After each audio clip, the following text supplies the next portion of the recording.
Hey, welcome to Transform Your Workplace. It's your host, Brandon Laws. Welcome to the show for today. Today's episode is brought to you by Xenium HR. Check out Xenium's learning and development programs.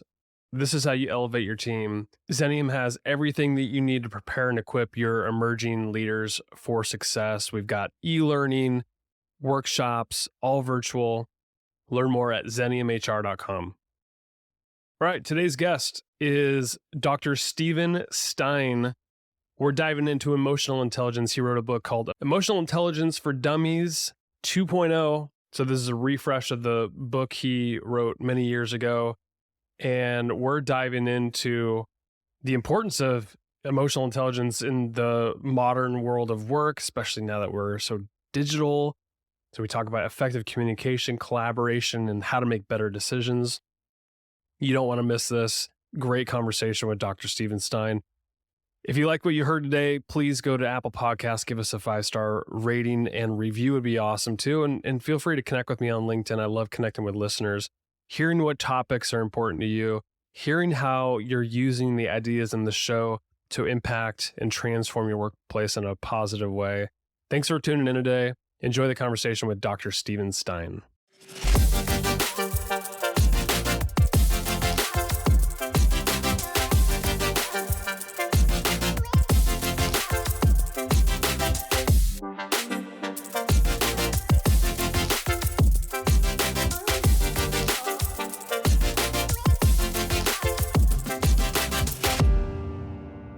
Steve, it's a pleasure to have you on Transform Your Workplace. Thanks for coming on the podcast.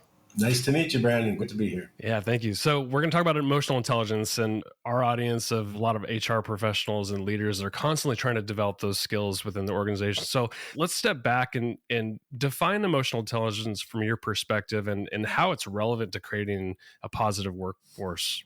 Okay, so there's probably a number of definitions of emotional intelligence out there now. We started working in this field about 25 years ago. There was only one or two, but they all share like three common components, right? One is your ability to be aware of emotions, whether it's your own or other people that you're interacting with. The second is the ability to manage those emotions, whether you're managing your own emotions or someone else's.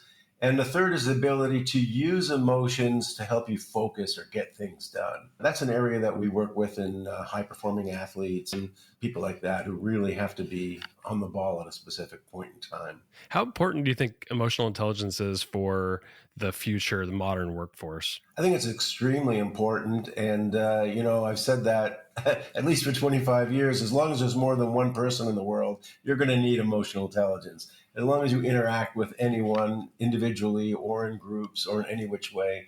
And it's probably even more important today when we've gone so digital and people are working remotely. These skills are just becoming more and more important. Yeah, no, I so agree. And I'm curious because we're talking about Emotional Intelligence for Dummies, the second edition. So you wrote that, but you had a first edition. What's changed since you wrote that first one?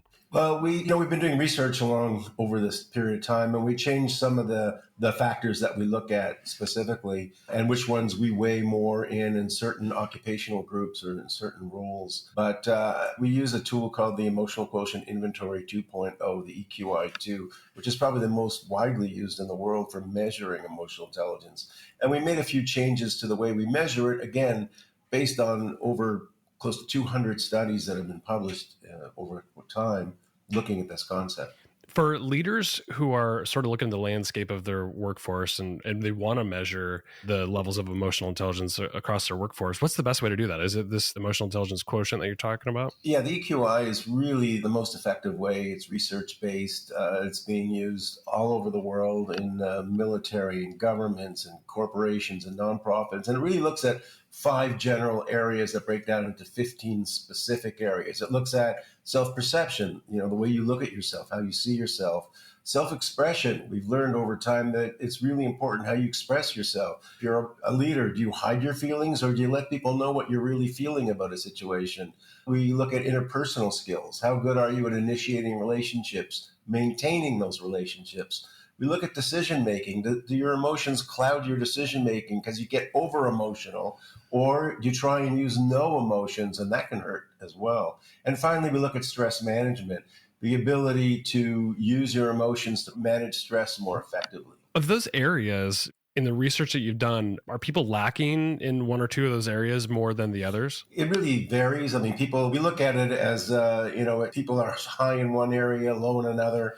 We typically, when we use the tool, look at the top three areas and the bottom three areas. So there's always some kind of need for balance in terms of how we deal with these emotions. When you wrote the second edition, I don't know if it had anything to do with the fact that we came out of a global pandemic and people probably had lower levels of emotional intelligence. I don't know if you've done the research there and if you could tell me anything about like the connection between those two things. We did. We actually, we've been testing people, several million people that we've tested over time. But we did look at a cohort that we did examine before and after, or to the late part of the pandemic. And we did find some interesting changes in leaders specifically that we looked at. And one was, just generally speaking, that leaders during the pandemic were paying less attention to their subordinates. They were more concerned with the things going on around them, the pandemic, and so on, that they were a bit less attentive to the people around them. On the other hand, they were also more assertive. So they were more likely to tell people what they wanted done, what to do, what I need. So, those were some of the changes that we found. And I think we document some of that in the book. Many of my colleagues are HR professionals, and I think, especially during the pandemic, in emotional intelligence, there's a big empathy component to this, and often that can lead to a compassion fatigue. At least in my experience, that's what I've heard from a lot of people, and they were burned out and stressed out because they're worried about other people's issues because they felt what they felt. Unpack that for me, like that area in particular of emotional intelligence, of just being super compassionate and empathetic, how that can lead to stress. So one of the things we try and differentiate is empathy versus sympathy, right? They're two different concepts and they're both important, but in different ways. So sympathy is when I actually feel bad about what you're going through. I actually have that feeling. Empathy is more about my understanding of what you're going through, not necessarily feeling it.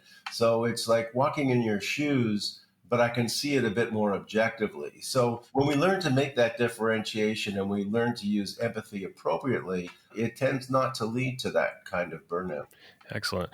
From a generational standpoint, are you seeing any connections with levels of emotional intelligence, like one generation better emotionally intelligent than the others? Well, interestingly, when we look at the cohorts of age, we find that emotional intelligence tends to increase as we get older. And some of it makes perfect sense. We think of older and wiser, but, we become less impulsive. Like impulse control is one of the measures we look at.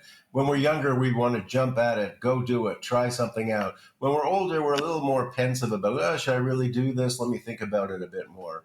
Also, when it comes to things like problem solving, we get a little bit better or different at doing that, where again, we use a little bit more patience as we get older. Since you wrote the first edition and now the second, has your understanding of emotional intelligence changed? Like, have you evolved with the times as well and changed your stance on anything about emotional intelligence and what it can be used for? Yeah, I think it's constantly changing, but I don't think there's any sort of dramatic change. I've always felt it could be used wherever there are people, basically. And I've always found it challenging. It's obvious that we need it when we talk about salespeople or leaders, where we do a lot of interaction. But I've always been interested in some of the less obvious ones, like a lighthouse keeper or computer programmer, and trying to really find the role of emotional intelligence in those roles. What are some of the common misconceptions about emotional intelligence that you've heard over the years? Well, probably one of the biggest one is people think it means being nice. And it's not about being nice at all. There are emotionally intelligent people that can be not so nice. It's how you express yourself, how you get things across. But it doesn't mean you accept everything and you love everybody. It's not like the old 60s love fest. It's really about being aware of your emotions and managing them and using them. And sometimes I want to look tough and I want to look like I'm angry or upset with what you're doing, because that's more effective in helping me get you on side to what I want you to do. So that's probably one of the biggest misconceptions that we have. It's interesting because over the years, I've heard a lot of employers talk about like, we need to develop the hard skills and then the soft skills like emotional intelligence. But I'm like, emotional intelligence to me is just like, it's a skill, like just like anything. How do you think employers are changing the way they're trying to develop emotional intelligence and even talking about it inside the workplace? Well, it's changed dramatically over the years. And, everyone now has heard of the term. When we started out, I remember giving a talk 25 years ago or so in London, England, in front of 300 HR professionals. And after I started into it, this old gentleman stood up and said, if you're here to talk about emotions at work, you're in the wrong place. We don't have emotions at work here in England. So you just get back on your plane and go back to America. It's like we leave our emotions at home. I said, so you sort of cut the brain in half and leave one half at home and the other to work. So it started out that people didn't believe there was a place for these things in the workplace at all. I think now we've changed significantly, and we understand how emotions affect our work, affect our interactions with people, and how important it is not to suppress these emotions, but to better manage them, to use them to your advantage, and to make teams more cooperative. How do you work with someone that you don't like? Well, if you're emotionally intelligent, you find ways around that, and you find ways to motivate people, even if they're not your favorite people. Are there any industries or specific workplaces that were just not embracing emotional intelligence that maybe have changed the way they're thinking about it now and actually see it as a big benefit to their workplace? Yeah, it's always surprising to see the areas where this really takes off. Early on, we started doing work with the military, and you figure, boy, these got to be the last people to take into this. But they just latched onto it. We've been working with Air Force, Army, Marines, Top Gun pilots. I've worked with Navy SEALs. It's amazing how the military has picked up on the importance of these skills. Other areas where you're less likely to see it, I remember someone brought us in to look at coal miners and people who work, really difficult physical labor kinds of jobs. But, they get into altercations, they get into interesting situations, even in those kinds of workplaces, and found a place for emotional intelligence to help to fit in. How do you suggest, the people listening to this podcast, a lot of them are HR people who are building training curriculum for their workplaces. How do you think they should go about implementing programs that would help build the skills for their people? Well, probably, one of the best things or most important things is to get buy-in, especially from the senior levels of the organization. If you don't have the senior management buying in, we've seen this over and over, it gets really hard to implement a program substantially and have it stick. So one thing I found some HR people do really well is they approach the CEO or leader of the organization and hand them a book. Doesn't have to be my book, but a book on emotional intelligence that has some really interesting examples. And sometimes that's enough when they see the data and they see, wow, some of these organizations with emotional intelligence at the top tend to do better. They tend to be more profitable. They have less strikes. There's all kinds of data that we've collected showing the advantages of having an emotionally intelligent workplace. So if you can sell the leadership team, get them on board, you're going to go a lot farther in selling it to the organization. What do you think are some of the key components to an effective emotional intelligence training? Well, one of the things about training in this area, it's not like just listening to lectures or going to college. No, yeah, that's what's challenging about it. Yeah, you got to go out and do it. So that's why coaching is one of the more effective ways. You've got to go out and try something. I want you to interact with this person or talk to someone you don't like. And here's how I want the area of the conversation or direction to go. So you got to go out and do it and try, come back, tell me how it went. And then we sort of shape it and change it around. It's very experiential in the learning. So that's probably one of the most effective things you can do in your training. Of those 5 areas that you talked about with emotional intelligence, like the self-perception, self-expression, interpersonal relationships, decision-making, and stress management, which of those things from a self-awareness standpoint, like should we work on first? If there's any key areas that we need to start with? Well, usually it's self-perception. We want to understand ourselves first. We want to know, what are our strengths and weaknesses? What am I really good at? What do I excel at? Am I good at listening to people? And what am I bad at? Well, interpersonal relations. I don't like talking to people very much. So to really get a sense of where you're strong and where you're not so strong. And if you can make that awareness, if you can be honest with yourself and really learn what your strengths and challenges are, you're going to go a long way to really improving. Stress management is an interesting area. So how can leaders use emotional intelligence to better manage stress and anxiety, either in themselves or in the entire workplace? So managing stress has a number of components to it. Again, one of it is being aware, what are the buttons? What are the things that set you off in terms of your stress? And then there's a whole series of techniques you can use to deal with it. But we really recommend confronting the issue and dealing with the issue, maybe looking at it, reframing the issue, looking at it from a different perspective that, maybe it's not as bad as I thought it was. And the other part of it is control, is knowing what you can control and what you can't control, and stop worrying about those things that you can't control that are out of your purview and concentrate on what you can do. How do emotional intelligence skills help us make better decisions? And maybe even provide an example if you have one that you can think of. Yeah, there's a fair bit of research on decision making and emotional intelligence. There's a study looking at stock traders, for example, showing that those who are not too impulsive, for example, or more patient, tend to make better stock trades. So what it does is it allows you to be less impulsive, to sort of think your way through making decisions. It helps you gauge reality better. Some people are clouded by what they wish the world was as opposed to what it really is. So being able to manage your emotions helps you be more patient, to look at reality, be more realistic in how you approach the world. And it helps you become a better problem solver because you're better at not just looking at the logical aspect of each choice, but looking at the emotional aspect of each choice. Yeah, that stock trading example is an interesting one. That totally makes sense to me. And I think you even mentioned like high performance athletes too. I would imagine emotional intelligence is so key, especially when there's like rapid decision making happening all the time. I'm sure emotional intelligence skills are pretty key to their success. Yeah, it's a huge, huge part of it. And some of the high performance athletes, and might document some in the book, I think some of the professional tennis players, is getting up for the game, even if you don't feel like it today. It's not your day, or it's windy out there. How do I deal with these external things that I really don't have any control over? So for athletes, emotional intelligence has become really important in high performance.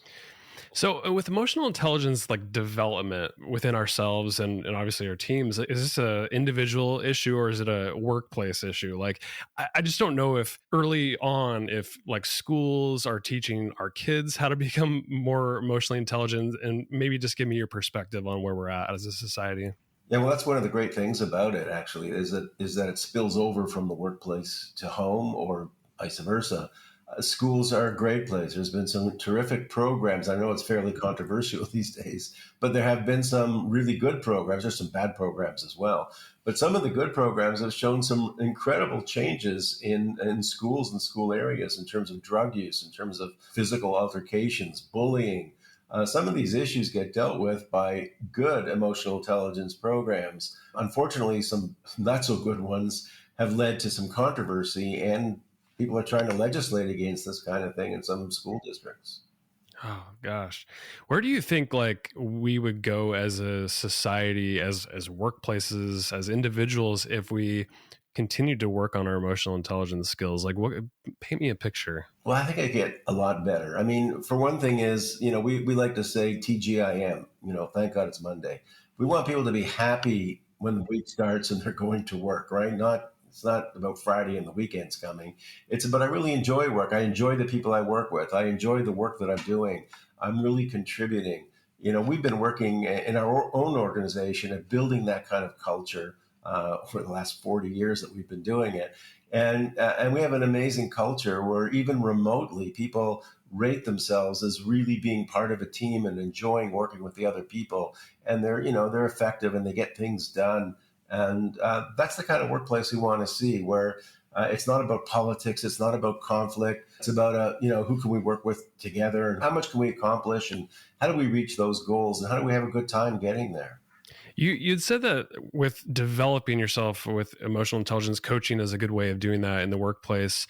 Is the one-on-one, like a manager employee one-on-one, a good place to do that? There's room for some discussion of this with the manager and one-on-one, but it's often better to get someone outside, because if you're having a problem with your manager, it's going to be a bit tricky, right? And you don't want to divulge too much personal information to your manager in many cases. So ideally, you have someone outside that you can talk to, and they can help you deal with your manager better or be more productive at work. It just seems to be the way that we've seen works better. If you could talk to the employers right now and say, like, you need to structure your ongoing development for emotional intelligence in this way, like how would you frame that up? Like, what's the blueprint? Well, the first thing is to learn. Just learn, read about it. Start with articles if you want. Get into a book. Get into some YouTube videos. Just learn what it's all about and see which parts of it sort of speak to you and which parts maybe don't speak to you, and just work your way through the models and what they offer. And then maybe involve somebody, get an expert in there to come and give a talk at your organization and tell you more about what it's about. We certify people throughout the world, actually, in terms of teaching these skills in organizations. and you get someone who's knowledgeable and properly trained in what it's about. And that starts you on your journey where you get to learn more about yourself and people around you and see actual changes. We've seen amazing changes in individuals and organizations. Now I got to ask you, like, what is that process of writing a For Dummies book? It seems so comprehensive. Your book is packed with information, and like literally, if somebody really wants to dive into this subject, your book is a really good place to start because it's got everything. But what's that process like? Well, they got a very successful formula. They really tell me, that they outline this is what we want, fill in all these things, and the way they described it to me was that it's not really like for dummies. What it's for is, let's say you're a brain surgeon, but you know nothing about golf, right? And you want to start from the beginning. So that's who you're writing for. You're writing for someone who's actually really smart, but it's in a topic or subject area that they don't know, they've never really looked into before. So you want to take them from ground zero right to the top. So you can see in the book that we cover many different areas, whether it's workplace, leadership, families, children, parenting. So, and we start very simply, and then, so much by the time you finished it, you're almost like an expert. It's so interesting you say that because I've read several For Dummies books cover to cover. Years ago, I had read, I think it was Excel and Dashboards for Dummies. And I read it cover to cover doing the exercises. And I'm smart, but I was not an expert in Excel. And now I'm like seen as an expert in dashboards and reports for some reason. And I really attribute it to the For Dummies book and the model. So I agree. Like if somebody's wanting to really learn emotional intelligence from the ground up, your book is a great place to start. Yeah, thanks.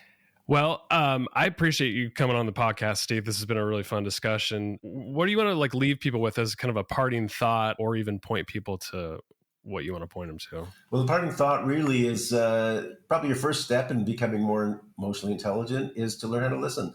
Listen to other people, people around you, whether it's your supervisor, subordinates, whether it's your kids. Listen to them, see where they're coming from.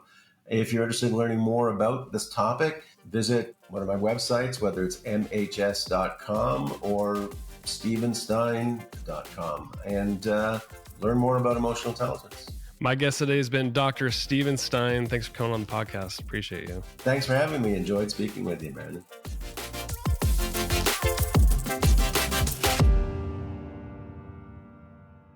Hey, thanks so much for tuning in for today's episode of Transform Your Workplace. The content on this show is strictly for general information and educational purposes only, so that you can go transform your workplace in a positive way. The views, thoughts, and opinions expressed on the show are the guest's own and don't represent the views, thoughts, and opinions of either Zenium HR, the sponsor of the show, or me, the host, Brandon Laws. Additionally, Zenium HR or myself, Brandon Laws, doesn't endorse any guest, their business, or any organization they represent, so discretion is advised. We encourage you to work with a trusted advisor to find a custom approach that fits your organization's needs. Thanks for tuning in to today's episode.